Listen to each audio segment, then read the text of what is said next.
Halo, salam jumpa teman-teman. Salam jumpa, salam sehat, dan salam satu tujuan teman-teman. Untuk hari ini kita lagi di kebun jagung ya.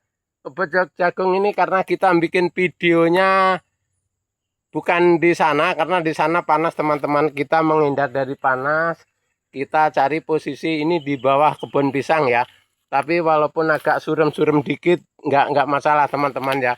Yang penting kita selalu masih bisa merawat jagung dan kita masih bisa bikin video. Jadi teman-teman jangan lupa subscribe, komen, dan tekan tombol loncengnya karena kita di channel Wiratadaya ini teman-teman selalu informasikan untuk tentang pertanian jagung maupun pisang maupun sawit dan karet dan petani lain-lainnya teman-teman. Jadi teman-teman yang sudah subscribe terima kasih, yang belum subscribe silahkan subscribe.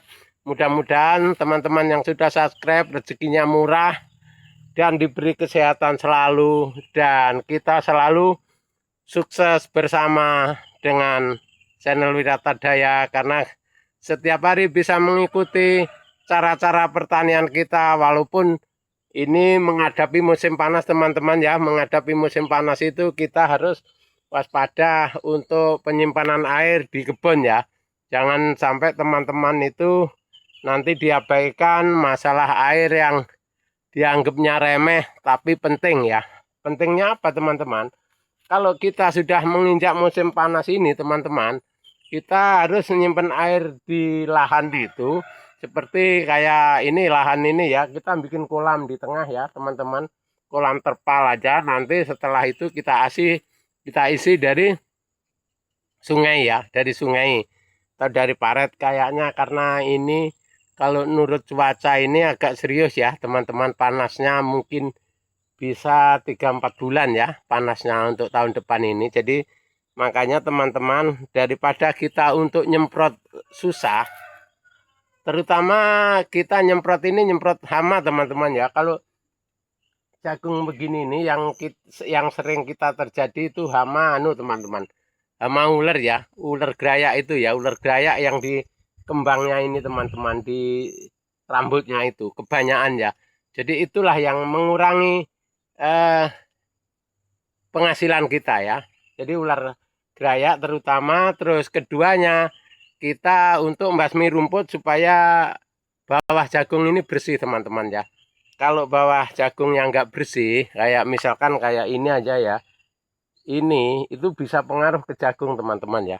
Pengaruhnya apa? Untuk zaman sekarang ini teman-teman, merajalela yang penyakit lari-lari yang kecil, penyakit tikus ya, itulah teman-teman. Harus kita jaga sebelum jagung itu buah ya, sebelum jagung itu buah normal, kita jaga dulu. Jaganya kalau tikus itu yang penting kita bersih lahannya.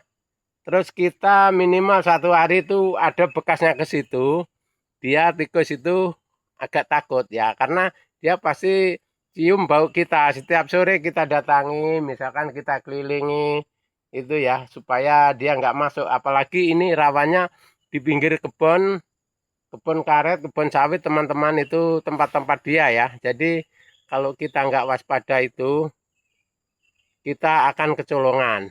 Nah, dan yang lebih penting lagi teman-teman perlu diketahui, sekarang ini kalau di dekat-dekat pohon karet ini ya teman-teman, monyet teman-teman ya. Jadi kalau sudah begini ini teman-teman, ini kan sudah ada buahnya teman-teman. Jadi kita harus rajin melihat, rajin ngecek supaya keamanannya terjaga. Karena ya mudah-mudahan untuk panen ini kayak harga kemarin teman-teman. Kalau ini kemarin harganya masih 6 ribuan teman-teman ya. Nah, kalau sekarang ini yang akan datang ini nggak tahu, karena lebih banyak yang nanam sekarang ini ya. Sekarang ini yang nanam bukan ratusan orang, bukan puluhan orang, ini ratusan orang ya.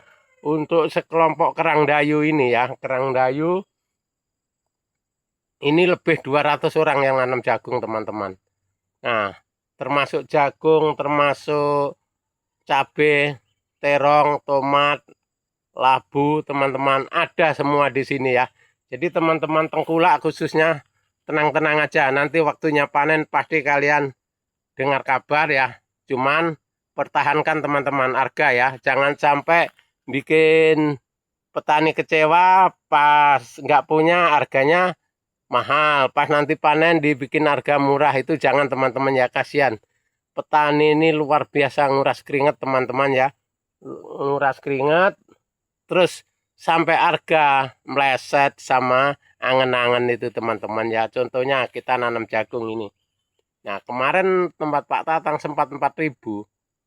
Nah, padahal sama ini tuh selisih cuman paling 5-6 hari aja teman-teman ya. Ini masih 6.000, Pak Tatang itu harganya cuma 4.000. Itu harga jagung. Selisih 5 hari, 6 hari itu udah beda harganya teman-teman. Udah kayak emas di pasar aja ya. Nah, sekarang teman-teman yang agak normal harga itu hanyalah harga pisang ya. Pisang itu naik turunnya satu sisir 5.000, 6.000, 5.000, 6.000 dari petani. Itu aja. Kalau lainnya kayak sekarang tomat lagi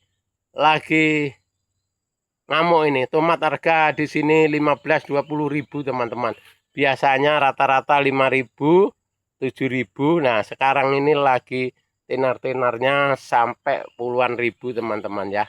Itu harga tomat. Nah, tomat ini kalau lagi hancur-hancur, kalau lagi naik-naik. Makanya teman tani saya sarankan, apapun yang kalian tanam, itu insya Allah akan jadi duit. Yang penting teman tani rajin merawat, walaupun kita modal kecil, insya Allah akan besar ya. Akan besarnya karena Tuhan itu tidak mengkhianati tenaga kita yang mengeluarkan keringat teman-teman.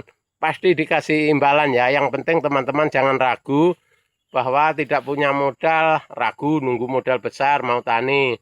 Nah, kita belum ada yang dijual, katanya siapa nanti yang mau beli, laku atau enggak, itu keliru teman-teman.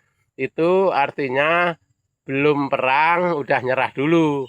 Kalau kita mau bagus, tanam-tanam aja. Nanti harga itu setelah kita panen, tunjukkan ke orang-orang ya, bahwa harga aku sekian, kan gitu.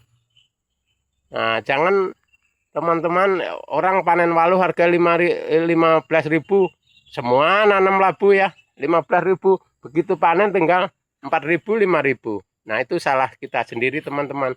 Rezeki orang nggak boleh dibaca ya. Yang kita baca kemampuan kita, rezeki kita di mana ya, itulah rezeki kita teman-teman ya. Jangan sampai teman-teman membaca rezeki orang nanti salah-salah. Kalau salah kita baca rezeki orang, insya Allah kita akan mundur teman-teman, nggak akan maju. Yang kita jadi petani maju itu teman-teman, cari salahnya yang orang lain nggak nanam, kita nanam itu loh. Nah, contohnya ini kayak Pak Agus ini. Orang-orang nggak nanam tales, Pak Agus nanam tales. Karena tales itu 6.000 dalam 1 kilo. Itu dari petani. Dia mupuknya sedikit, nyemprot enggak, ngerawat enggak, cuman ditebas-tebas rumputnya. Nah, orang lain nggak nanam, tapi beliau masih bisa nanam. Itu cara tani kita teman-teman ya. Oke teman-teman, terima kasih. Semoga bermanfaat. Sampai jumpa di video kita yang akan datang.